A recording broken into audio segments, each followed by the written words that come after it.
It's no secret that I've recently been very impressed with some of the updated plug-in hybrid SUVs coming out of the Volkswagen Group. You've got the new Volkswagen Tayron, you've also got the updated Tiguan, the updated Kodiaq, all offering lots of style, quite a bit of equipment and a really usable plug-in hybrid range.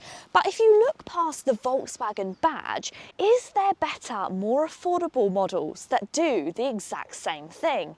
Of course, I'm talking about this brand, BYD. I've driven a couple of BYDs on the channel and I've really liked them. I was especially smitten by the all-electric Seal, a car which I thought was extremely good value for money. But this could be even better value for money. This is the BYD Seal UDMI, a terrible name, but basically the U stands for utility.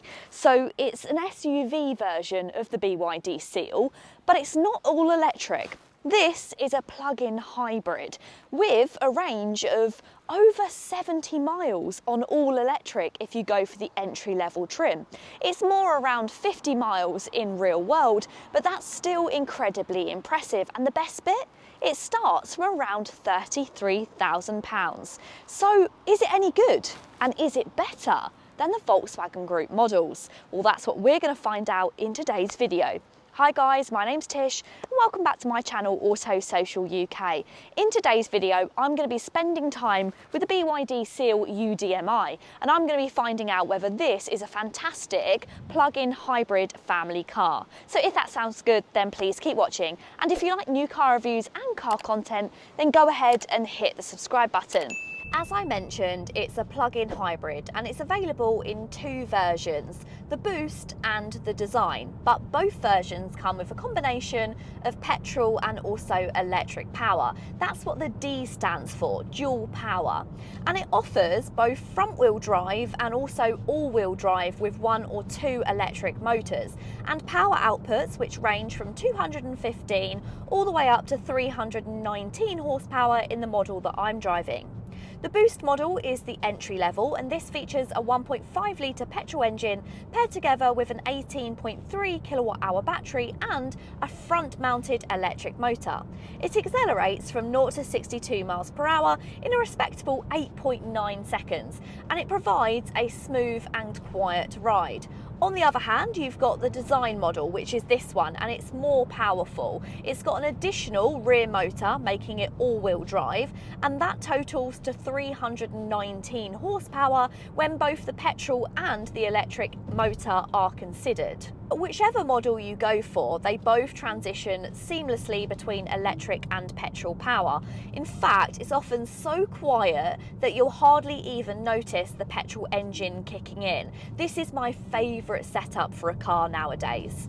Even during quick acceleration on the motorway, the car remains remarkably quiet, and that means it's actually a pleasure to spend time with, especially on long journeys.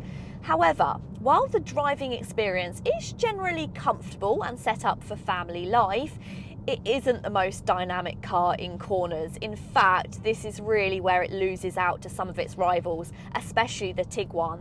The steering is so light and vague, like many Chinese manufactured cars that I've driven recently, and it doesn't exactly inspire confidence, especially during sharp turns. Now, it weighs just under 2 tons and you really can feel it being quite heavy on the roads. It makes it feel quite wafty when you're driving, and you need to really have a more relaxed driving style rather than an engaged driving style.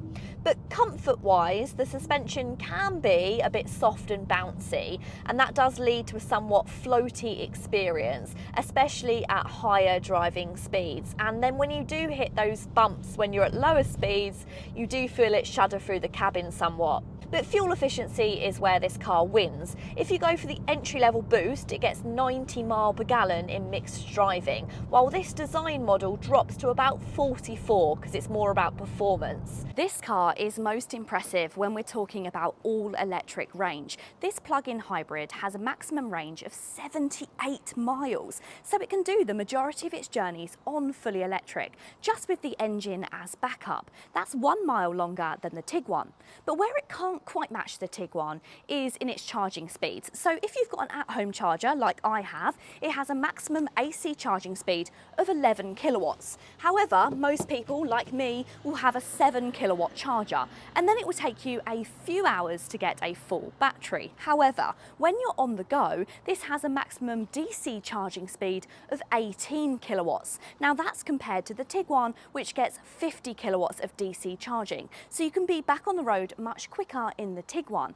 But in reality, how many people are actually charging their hybrids on the go? I don't think that many people. So in reality, I think this is just as competitive. So let's start by talking about the design, because I'll be honest, I loved the BYD Seal. I thought that was such a fantastic, sleek looking electric car. But when it comes to the SUV version, this UDMI, I'm not quite as smitten with it. I think it loses a little bit of its sparkle by being made SUV, although it's still pretty inoffensive. You've got this really nice crystal blue colour, which is looking very, very nice with the sunshine that we've got for about 10 minutes at the moment. But overall, I think that it loses out on a bit of the premium touch that you get with the Seal. I think it may just be these tippings of chrome that you get around the grille. The extended nature of this vehicle has just made it lose a bit of its sleekness. But overall, I still think it's a pretty good looking car. Let me know, what do you think of the styling of the BYD Seal UDMI? But when it comes to cars like this, especially Chinese manufacturers, all of the goodies can always be found on the interior. So let's check it out. Similar to the exterior, when it comes to the interior of this Seal UDMI, it's not quite as snazzy as the Seal that I drove around a year ago. It doesn't quite have the pizzazz of that car. But then again, this is probably much more sensible. This seems to suit family life a lot better than that car.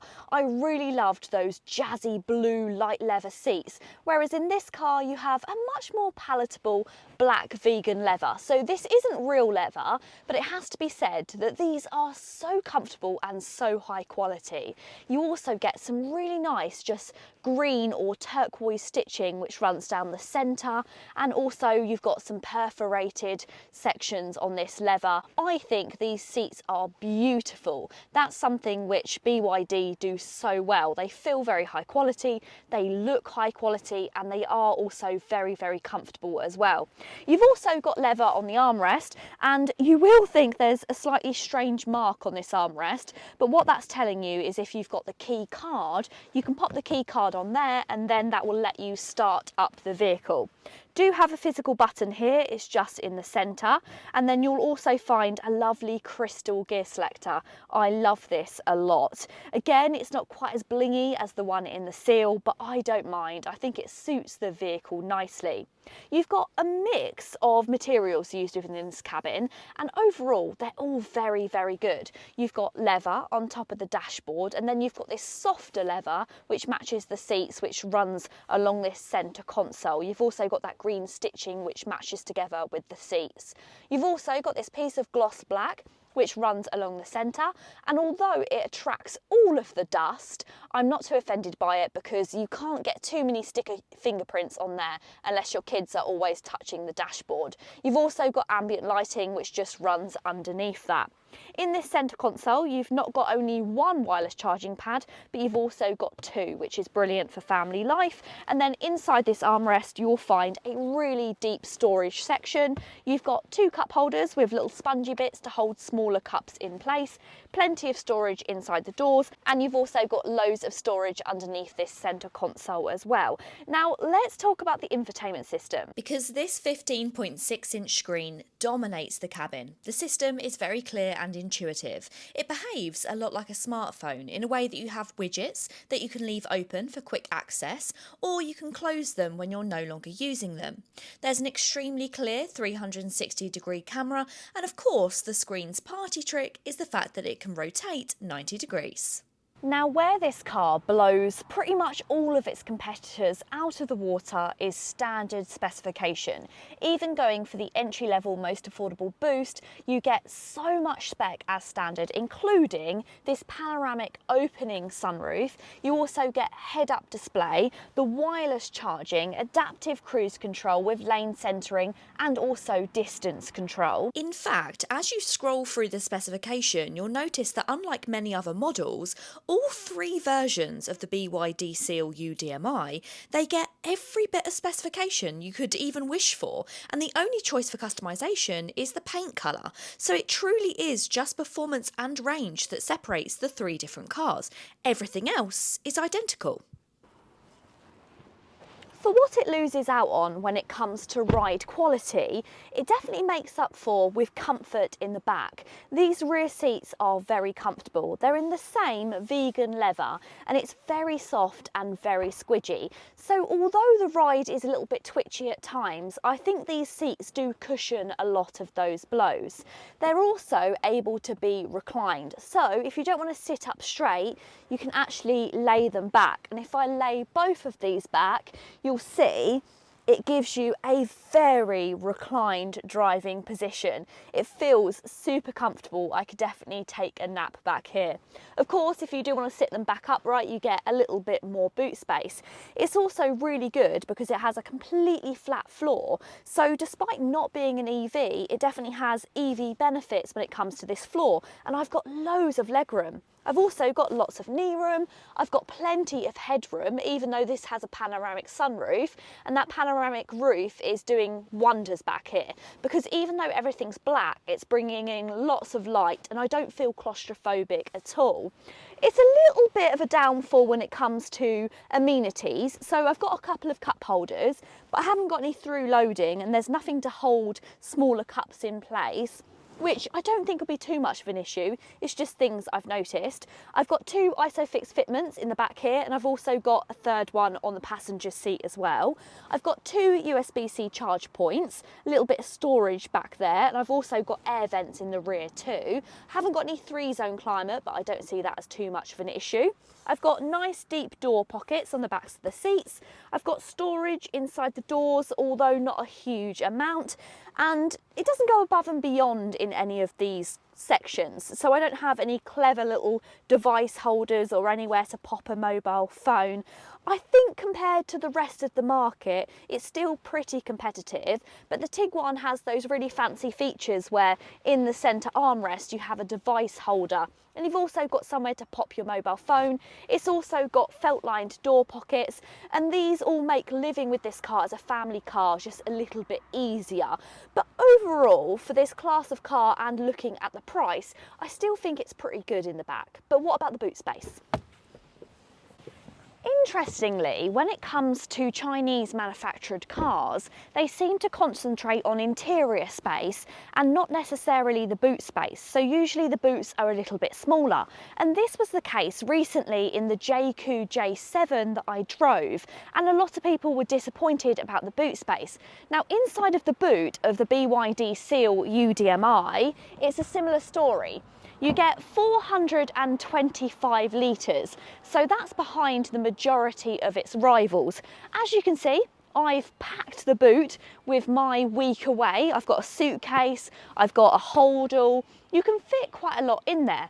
But the shame is there's no underfloor boot storage and there's no additional storage to pack away your charging cables. So like in this instance, the charging cables are just yanked to the back of the boot, which is not particularly helpful.